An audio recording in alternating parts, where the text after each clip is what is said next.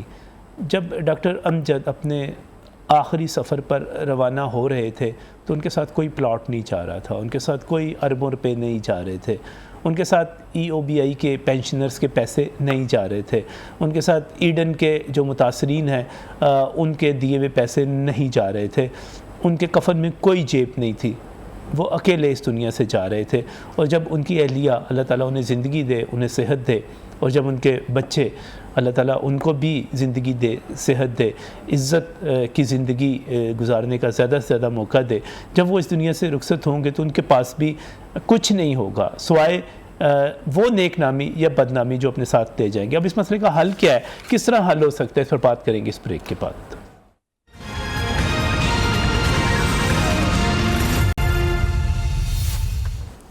Welcome back from the break. ناظرین, بات کر رہے ہیں پاکستان کی تاریخ کے ایک بہت بڑے اسکینڈل کے حوالے سے, ایڈن کا جو ہاؤسنگ اسکینڈل رہا, اور جب ہم اس کی مدت کی بات کرتے ہیں تو 15 برس ہو چلے اس اسکینڈل کو سامنے آئے ہوئے اور لوگوں کو اپنے پلاٹ مانگتے ہوئے. اور اگر ہم ان لوگوں کی تعداد آپ کو بتائیں جو اس میں متاثرین ہیں تو 11,888 بندے جو تھے نیب میں, انہوں نے باقاعدہ اپنی فائلز جمع کروائیں, اپنے ثبوت جمع کروائے کہ ان کے پلاٹ انہوں نے دینے تھے, گھر دینے تھے, لیکن انہوں نے نہیں دیے. اس کے بعد جب ہم ان متاثرین 12,000 کے قریب متاثرین کو دیکھتے ہیں تو ایک محتاط اندازے کے مطابق تقریباً 20% لوگ صرف یہ امید لے کر جا چکے ہیں کہ ان کو گھر ملے گا, ان کو پلاٹ ملے گا, اس دنیا سے ہی جا چکے ہوئے ہیں, اور باقی لوگ بھی ابھی منتظر ہیں. جب ہم بات کرتے ہیں 2005, 6, 7, 8 کی تو اس وقت 8 لاکھ 10 لاکھ ایک بڑی اماؤنٹ تھی, اچھی اماؤنٹ تھی. اس میں 5 مرلے کا گھر یا پلاٹ آپ کو بڑی آسانی کے ساتھ مل سکتا تھا. 12-14 لاکھ میں آپ اچھے خاصے جو ہے, اور چونکہ ایڈن جو تھا اس وقت مختلف جگہوں پر, بعض جگہیں ایسی تھی کہ جو شہر سے باہر سمجھی جاتی تھی, جو اس کے بعد آباد ہوئیں, جیسے گجو متا آپ دیکھ سکتے ہیں, جیسے آپ ٹھوکر کے ساتھ نواحی علاقے دیکھ سکتے ہیں, تو وہ 2005, 2006, 7 میں اتنے آباد نہیں تھے جتنے وہ رنگ روڈ بننے کے بعد وہاں پر رونق آئی. یا گجو متا جو تھا ایکسیسیبل اس وقت ہوا جب وہاں پر میٹرو بن گئی اور ایک پتہ چلا کہ اس سے آگے رنگ روڈ اور وہ بیچ میں بڑی قیمتی جگہ بن گئی, لیکن اس سے پہلے یہ جگہ اتنی قیمتی نہیں تھی. لہذا سمجھ آتی ہے کہ اگر کوئی 5, 6, 7, 8 لاکھ روپے میں وہاں پر گھر دے رہا تھا تو اس کو دینا چاہیے تھا. اب جو صورتحال بنی ہوئی ہے, میرے ساتھ یہاں پر محمد عمر فاروق موجود ہے جو کہ پریزیڈنٹ ہے آل ایڈن متاثرین کے. اس کے ساتھ ساتھ ہمارے سینئر صحافی احمد قریشی بھی ہمارے ساتھ اسٹوڈیوز میں موجود ہے. ہمیں جوائن کیا ہے محمد شہزاد اسلم نے. آپ بھی متاثرین میں ہیں, آپ نے بھی گجو متا میں ایکسٹینشن میں جو پلاٹ بک کروایا تھا اس کے متاثرین میں ہیں. میں اس پہ اگر یہ کہا جا رہا ہے اب کہ آپ کا جو ٹوٹل ریفرنس تھا 12-13 ارب روپے کا بنتا تھا, جو پیسے آپ لوگوں نے جمع کروائے تھے, نیب نے اچھا کیا, اچھا اقدام کیا, اس کو ڈبل کر دیا تقریباً, اور کہا گیا کہ آپ کو وہ پیسے مل جائیں. اب اگر آپ کو وہ پیسے مل جاتے ہیں تو آپ اس پر بھی مطمئن نہیں ہیں. دیکھیے, اگر وہ تو 25 ارب میں پلی بارگین ہو کے کرتے ہیں جی, تو اس میں یہ ہے کہ some thing is better than nothing. یعنی کہ اگر ہمیں پلاٹ یا پراپرٹی, وہ کہتے ہیں جی ہمارے پاس نہیں ہے اتنے پلاٹس, ہم نہیں دے سکتے, اور نیب بھی یہ کہتا ہے کہ یہ پلاٹ دینے کے چکر میں 5 سال اور لے جائیں گے, اور جو بیچارے افیکٹڈ بچے آتے پھر دنیا سے چلے جائیں گے, تو کم از کم پھر 25 ارب میں تو پلی بارگین کریں نا. اگر پلی بارگین آپ نے 20 پہ کرنی ہے, اس کے اندر بھی بارگیننگ کرنی ہے, تو یہ کہا جا رہا ہے کہ ان کی پراپرٹیز موجود ہیں. یہ ایسی بات نہیں ہے کہ ایڈن بالکل ہی کنگلا ہو کے دیوالیہ ہو کے بیٹھا ہوا ہے, ان کے پاس ایسی پراپرٹیز موجود ہیں بہت جو قیمتی ہیں, تو اس میں اکاموڈیٹ ہو سکتے ہیں. جیسے نجم صاحب اصل میں ان کا جو ہے نا یہ لاسٹ ایئر دسمبر میں 2020 میں اسی جج شیخ سجاد نیب کورٹ کے جو بھی ہیں آرڈر کیا تھا کہ تمام پراپرٹی کو آکشن کیا جائے, اور پنجاب گورنمنٹ سے کہا تھا کہ 3 مہینے کے اندر بیچ کے اس کو پیمنٹ کی جائے تمام فیکٹریز کو. اب دیکھیں یہ بھاگے کینیڈا سے اس لیے فیملی آ گئی کہ ان کو پتا تھا کہ ہماری پراپرٹی 25 ارب کی نہیں ہے, یہ 100 ارب سے زیادہ کی ہو چکی ہے, تو ہم بجائے سے 25 ارب کا کلیم بھگتے ہم اپنی پراپرٹی کو بچا لیں, ہم 25 ارب کی خاطر پراپرٹی نہ ہاتھ سے جانے دیں. اب جب یہ آئے ہیں, آنے کے بعد یہ کینیڈا, چونکہ یہ ساری فیملی کینیڈا چلی گئی تھی, جی یہ اس وجہ سے واپس آئے کہ ان کی جو پراپرٹی 25 ارب میں آکشن ہونے جا رہی تھی لینے کے لیے, انہوں نے کہا کہ ہماری تو پراپرٹی ساری ہاتھ سے نہیں آ رہی تھی کہ واپس کیوں آ گئی, یہ تو سارے چلے گئے تھے یہاں سے پیسے پوسے لے کے. غائب ہو گئے ان کے تھے. باہر بزنس ہیں. یہ معزہ امجد مصطفیٰ دبئی میں ہوتے تھے, ڈاکٹر امجد کینیڈا میں تھا. ان کے یہاں پلازاز بہت بڑا بزنس سیٹ اپ تھا. لیکن جب انہوں نے کینیڈا میں بھی کچھ لوگ ان کو ملے, انہوں نے کہا جی ہم آئیں گے آئیں گے. ڈاکٹر امجد نے ہم سے بھی بات کی, یار آپ لوگ پریشان نہ ہو, میں آنا چاہ رہا ہوں, مجھے آنے نہیں دیا جا رہا, میری بیل نہیں ہو رہی. ہم نے کہا جی کہ بیل کا ایشو نہیں ہے, آپ لوگوں کو ڈیلیور کرنا سٹارٹ کریں وہاں سے, تو ڈیفینیٹلی معاملہ سیٹل ہو سکتے ہیں. میں خود جا کے شہزاد اکبر سے ملا جو اس وقت ایڈوائزر ہیں عمران خان صاحب کا, ہم نے ریکویسٹ کی کہ آپ انہیں کوئی رستہ دیں. انہوں نے کہا جی کہ ہم رستہ قانونی طریقے سے دے سکتے ہیں, یہ تو نہیں مجرم کو ہم کھلا چھوڑ دیں اور آگے پھر شیر بن کے سب کو کھا جائے, پھر فراڈ کر جائے. کہتے ہیں ہمارے پاس گنجائش نہیں کہ ہم دوبارہ فراڈ یہ برداشت کریں. ہم یہ کر سکتے ہیں, انہیں پروٹیکٹیو بیل پہ لے آتے ہیں, اور یہ جیسے ہی آپ آئیں گے یہاں پہ پروٹیکٹیو بیل لیں, کام نہیں کریں گے پھر اریسٹ کر لیں گے, بیل کینسل ہو جائے گی. انہوں نے ہمارے ساتھ پراپر یہ ایک ایگریمنٹ کیا, نعیم الحق نے پریس کانفرنس کی اور اس معاملے کو سلجھانے کا ایک حل نکالا. لیکن ہوا یہ کہ جب انہوں نے دیکھا کہ ہمارا مسئلہ حل ہونے جا رہا ہے, تو 25 ارب کا کلیم کی بجائے ان کی نیتوں میں پھر فطور آ گیا ہے, پھر 15 ارب پہ آ گئے. جب 25 ارب کا کلیم آپ کو پتا ہے ہماری پراپرٹی سے بہت کم ہے, تو 25 ارب کے اوپر سائن کریں, آپ نے 15 ارب اور وہ معاملہ پھر لڑا. میں شہزاد کی طرف جانا چاہ رہا ہوں. شہزاد بتائیے گا آپ کا کہاں پہ پلاٹ ہوا, کس طرح آپ نے قسطیں جمع کروائیں, پھر نہیں ملا, کیا صورتحال ہے؟ سر میں نے Eden extension garden block B میں لیا تھا پلاٹ, 3.5 مرلے کا بک کروایا. میں اس وقت 6,000 روپے کی جاب تھی میری, اور اس کی انسٹالمنٹ تھی 4,500 روپے. آپ خود یہ چیز کر سکتے ہیں کہ میں نے کس طرح پے کی ہوگی. 6,000 روپے آپ کی تنخواہ میری سیلری تھی, 4,500 روپے آپ 4,500 روپے میں انسٹالمنٹ دے رہا تھا. صحیح. میں اس کے ساتھ پارٹ ٹائم کر کے اپنا کچھ نہ کچھ چلا رہا تھا, کیونکہ جوائنٹ فیملی تھی. اور ایک خواب 3.5 مرلے کا جو گھر ہے وہ میرا بننے جا رہا ہے مجھے. اور میں نے یہ پیسے بھی جو ان کی بکنگ کروانی تھی, اس کے پیسے میں نے کیسے ارینج کیے, بلیو کریں میں نے اپنی وائف کا سارا زیور بیچا. زیور بیچ کے جو اس کی پیمنٹ تھی وہ میں نے جا کے ان کے ہاتھ میں دی اس کے, اور اس کے بعد پھر مجھے وائف کا ذرا سوچئے گا, غور کیجئے گا کہ وائف کا, بیوی کا زیور بھی چلا گیا کیونکہ ڈاؤن پیمنٹ دینی تھی, ایڈوانس پکڑانا تھا ان کو, وہ چلا گیا. اس کے بعد یہ نوجوان ہے, آج سے 10 سال پہلے میرے بال کالے تھے, آپ کو آئیڈیا ہو گیا ہوگا. میرے ماشاءاللہ بچی, اس وقت میری 4 بیٹی ہیں, ایک چھوٹا بیٹا ہے. اس وقت میری بیٹی سب سے چھوٹی تھی, جو اب ماشاءاللہ میڈیکل 4th ایئر میں ہے. آپ خود اندازہ لگا لیں اب کتنی دیر ہوگی, اور 2 سال میں شادی کرنی ہے. 3 مرلے کا جو گھر تھا اس کا خواب لے کے آپ ابھی تک 6,000 جو تھی اس میں سے 4,500 روپیہ ایڈن والوں کو پکڑا دیتے تھے. یار خدا کا خوف نہیں کرتے لوگ. آپ مجھے بتائیں کہ میں نے اپنے بچوں کے ساتھ کتنی زیادتیاں کی. اپنے بچیوں کو فراک لے کے دے سکتے تھے, بچوں کے لیے سر میرے مٹھائی لا سکتے تھے, کھلونے لا سکتے تھے. اس وقت میرے ایک دوست نے 5 لاکھ روپے میں, یہ اس سے پہلے چنگی مرسدو کے ساتھ ہی ہے اندر تقریباً 0.5 کلومیٹر پہ, اس نے 5 لاکھ روپے میں 4 مرلے کا پلاٹ لیا. اور مجھے وہ کہتا رہا کہ یار ادھر نہ آ جاؤ. میں کیوں گیا کہ نہیں یار یہ اچھی سوسائٹی ہے, ریپیوٹیبل ہے, اتنا بڑا بنا کے دے رہے ہیں ساتھ, اور اتنے اچھے پیارے ماڈل ہاؤسز بنائے ہوئے ہیں یار, بڑا اچھا. میں اپنے بچوں کو اچھا انوائرمنٹ دینا چاہ رہا ہوں, تو میں کیوں نہ ایک اسٹرگل کروں. اپنا ہم نے پیٹ کاٹ کے بلیو کریں کہ جب اگر میری کوئی چیز لیٹ ہوئی ہے تو میں نے اس پہ فائن بھی پے کیے ہیں, جو بھی کئی صاحب نے پہلے بیان کیا. اور اس فائن سے زیادہ آپ نے اپنے بچوں کی خواہشات قربان کی. سر میں نے اپنے بچوں کی ابھی تک سٹل خواہشات کل کر رہا ہوں, کنٹینیوسلی کل, اور صرف ایجوکیشن پہ زور دے رہا ہوں کہ بچوں پڑھ لو. ہم لوگ نہیں پڑھ سکے اس لیے ان لوگوں کے اس کرپٹ مافیا کے ہتھے چڑھے ہوئے ہیں.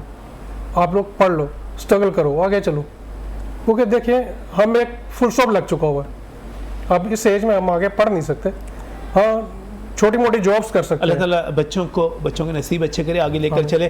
میرے ساتھ اس وقت ناصر سلمان صاحب جو کہ وائس چیئرمین وزیر اعلیٰ شکایت سیل کے ٹیلی فون لائن پر موجود ہے. ناصر صاحب السلام علیکم. وعلیکم السلام. نجم بھائی آپ کیسے ہیں؟ ناصر بھائی آپ ٹھیک ٹھاک ہیں؟ ناصر بھائی معذرت چاہتا ہوں, جب مجھے کوئی پریشان حال ملتا ہے, جب کوئی دکھی ملتا ہے تو میں آپ کو تکلیف دے لیتا ہوں اور تھوڑی سی آواز اٹھا لیتا ہوں. یہ ایڈن ہاؤسنگ سکینڈل ہے, لوگوں کے پیسے پھنسے ہوئے ہیں. 11,888 بندے, تقریباً 12-13 ارب انہوں نے دے دیا تھا, 25 ارب کا ریفرنس بن چکا ہوا ہے. نا صاحب کچھ پتہ نہیں چل رہا. زرداری صاحب کا دور گزر گیا, نواز شریف صاحب کا دور گزر گیا, عمران خان صاحب کا دور بھی گزرتا جا رہا ہے, کچھ نہیں سنوائی ہو رہی کہیں پر. اصل میں بیسیکلی نجم بھائی سب سے پہلے تو میں بڑا مشکور ہوں کہ آپ نے اس مرتبہ پھر مجھے یہاں پر مدعو کیا ہے. اب بیسیکلی جو ایڈن کا اسکیم ہے, ہاؤسنگ کا اسکیم جو ہے, یہ آپ کو جیسے ابھی آپ نے بات بھی کی ہے کہ اس میں پچھلی حکومتوں کے اندر اس کے خلاف جو کارروائی ہوئی تھی, ہم اس کو لے کے چلے ہیں. یہ معاملہ اب عدالتوں کے زیر سماعت ہے.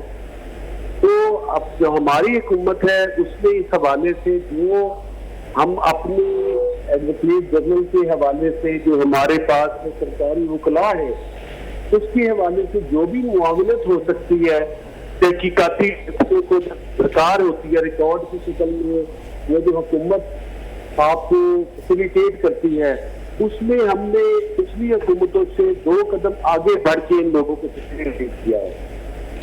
لیکن بدقسمتی سے یہ جو اسکیم ہے اس کے متعلق جب سے میں نے یہ چارج سنبھالا ہے میں نے اس کے کئی معاملات کو نیب کی طرف ریفر کیا ہے, کیونکہ یہ اس وقت نیب اس کی تحقیقات کر رہی ہیں اور کچھ لوگوں کو اس حوالے سے پیسے بھی انہوں نے ان سے ریکور کر کے دیے ہیں.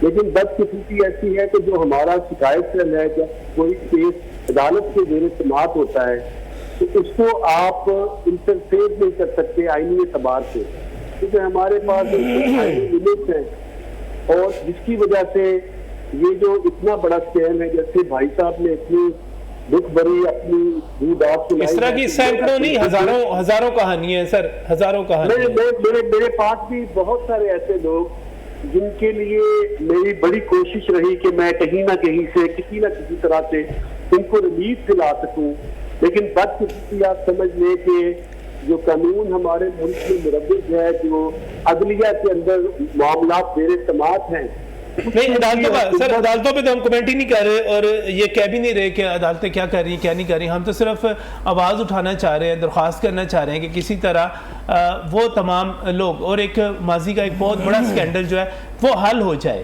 اور حکومتیں سکینڈلز کو حل کرتی ہیں, کرپٹ لوگوں کو پکڑتی ہے. عمران خان صاحب خود کہتے ہیں کہ میں مافیاز کے سامنے کھڑا ہو جاؤں گا, میں ان کو پکڑ لوں گا, میں ان کو چھوڑوں گا نہیں. لیکن یہ ایک اور مافیا ہے جو ڈٹ کے کھڑا ہوا ہے. جس طرح چینی قابو نہیں آئی, جس طرح گھی قابو نہیں آیا, جس طرح باقی چیزیں قابو نہیں آتی, اسی طرح یہ مافیا بھی قابو نہیں آ رہا. ابھی یہ بات کے اوپر میں ذرا تھوڑا سا آپ سے اختلاف کروں گا. دیکھیں, جو بھی شعبہ ہے ہمارا کام ہے ان کو قانون سے شکنجے میں لانا, اور بعد میں عدالتوں کا کام ہے ان کا ٹرائل کرنا, اور جو عدالت فیصلہ کرتی ہے حکومت کے ہاتھ وہاں پر بندے ہوتے ہیں, اس کے مطابق ہمارے ہاں یہاں پر جیلیں ہیں. ہم کوشش کرتے ہیں کہ جیلوں میں ان کی سزا پوری ہو, اور جو حکومت سر اس میں تو کوئی گرفتار ہی نہیں ہوا آج تک. اس کیس میں جیلیں آپ کے پاس موجود ہیں, لیکن جیلیں شاید صرف سیاسی مخالفین کے لیے ہیں. ان کو ڈالیں بھائی جو لوگوں کی بد دعائیں لے رہے ہیں ان کی. ایسا میرے بھائی بالکل نہیں ہے. اس حوالے سے یہ تمام دوست جو یہاں پر آپ کے اسٹوڈیو میں بیٹھے ہیں, انفارچونیٹلی آج میں آپ کے پاس جوائن نہیں کر سکا اسٹوڈیو میں, یہ بتائیں گے کہ پاکستان تحریک انصاف کی حکومت سے اس معاملے میں ان کے جو لوگ ہیں جو متاثرین ہیں ان کے ساتھ ایسی کوئی گیم نہیں کھیلی جو پہلے ادوار کے اندر ان کے ساتھ کھیلی جاتی رہی.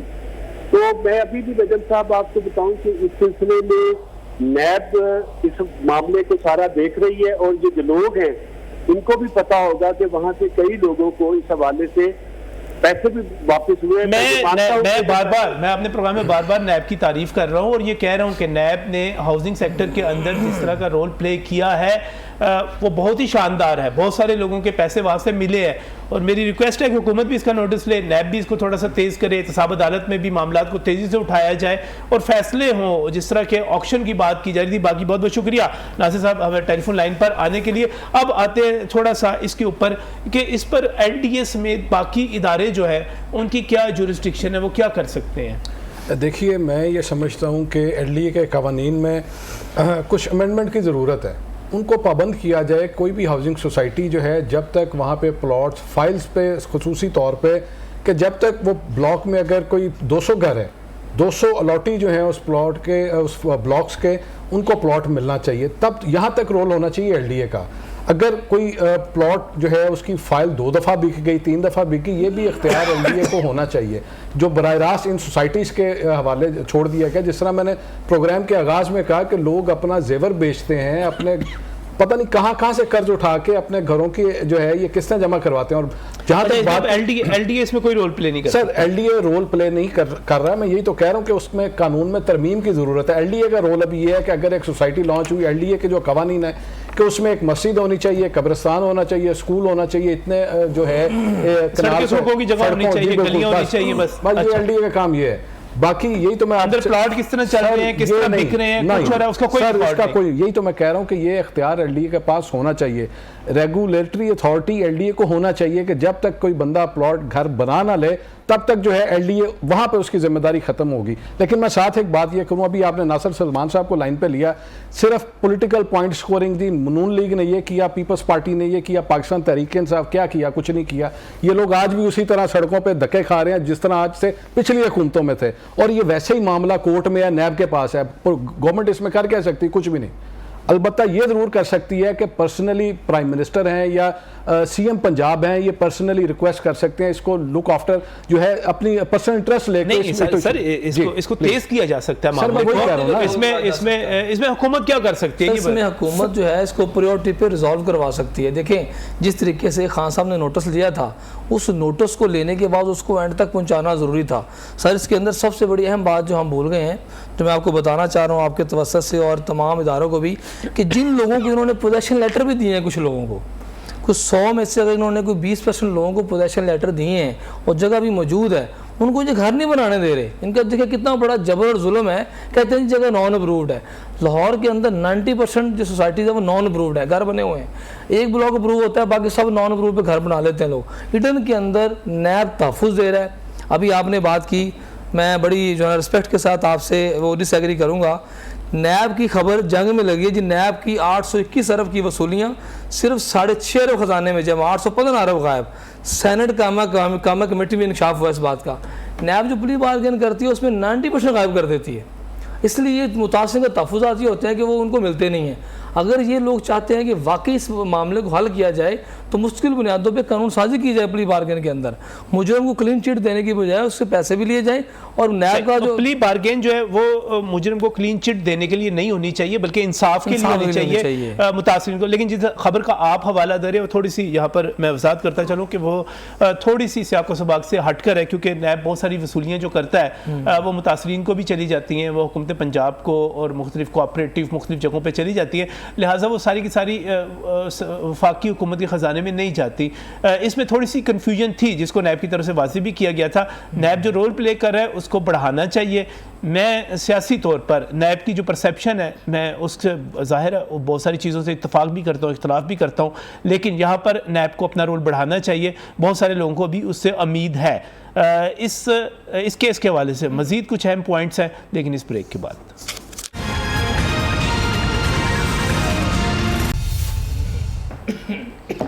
Welcome back from the break. ناظرین, آج جو میں پروگرام کر رہا ہوں میں سمجھتا ہوں کہ میرا فرض ہے کہ میں ان لوگوں کی بات کروں جو میرے ہم وطن ہیں, میرے ساتھی ہیں, ان کے ساتھ ایک طویل عرصے سے فراڈ ہو رہا ہے اور کہیں سے سنوائی نہیں ہو رہی. تیسرا دور حکومت گزر رہا ہے اور ان کو پلاٹ نہیں مل رہا. یہاں پر شہزاد اسلم بھی موجود ہیں, احمد قریشی بھی موجود ہیں, عمر فاروق بھی موجود ہیں. شہزاد, پروگرام کے آخری حصے میں آپ کی نظر میں حل کیا؟ آپ سر حل یہی ہے کیونکہ قاسم علی شاہ کی لاسٹ ہیئرنگ پہ انہوں نے ایڈمٹ کیا تھا ڈاکٹر امجد نے, مرحوم نے, اب تو دنیا سے چلے گئے, تو کہ جی ہمارے پاس لینڈ موجود ہے, اگر موجود ہے تو اس کو دیں.